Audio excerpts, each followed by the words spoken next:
Des milliards de disjoncteurs basse tension sont installés dans des bâtiments résidentiels et non résidentiels ou utilisés pour des applications industrielles.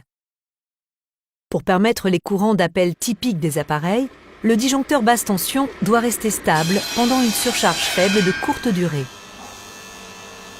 Néanmoins, si la surcharge persiste, le disjoncteur doit ouvrir le circuit après une durée donnée. Pendant un court-circuit, le disjoncteur basse tension doit couper le courant en toute sécurité afin de minimiser les dommages. Les caractéristiques de déclenchement des disjoncteurs montrent un déclenchement thermique sur surcharge et un déclenchement magnétique sur court-circuit. Il existe différentes caractéristiques de déclenchement de disjoncteurs magnétothermiques, tels que D ou C, mais B est le plus couramment utilisé.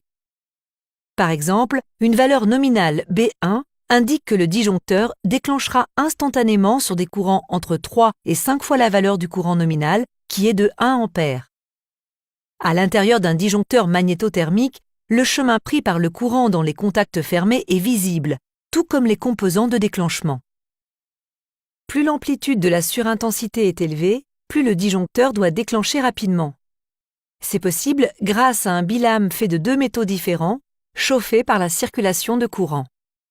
Les deux métaux ont des coefficients de dilatation différents. Une surintensité suffisamment longue déformera le bilame et activera l'ouverture. Un disjoncteur doit ouvrir un circuit instantanément lorsqu'apparaît un courant de court-circuit plusieurs fois supérieur au courant nominal. Une bobine et une armature mobile sont utilisées pour un déclenchement instantané.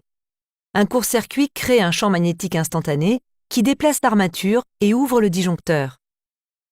L'interruption de courant de défaut élevé peut provoquer la formation d'un arc électrique. En raison des forces magnétiques, l'arc est déplacé vers un empilage de plaquettes métalliques où il est refroidi, divisé et finalement éteint au passage par le zéro de courant suivant.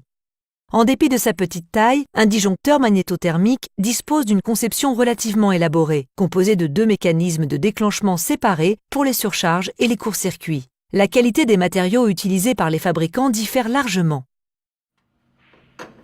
Par conséquent, certains utilisateurs préfèrent tester leur disjoncteur avant de leur faire confiance. Pendant les tests, le disjoncteur est déconnecté du circuit et raccordé à un équipement de test. L'équipement de test génère différents courants afin de simuler des conditions de charge et des courants de défaut. On teste d'abord l'élément de déclenchement sur court-circuit, puis l'élément de déclenchement sur surcharge. Un test de stabilité à courant nominal complète le test de ce disjoncteur. Celui-ci fonctionne parfaitement. Passons maintenant au suivant.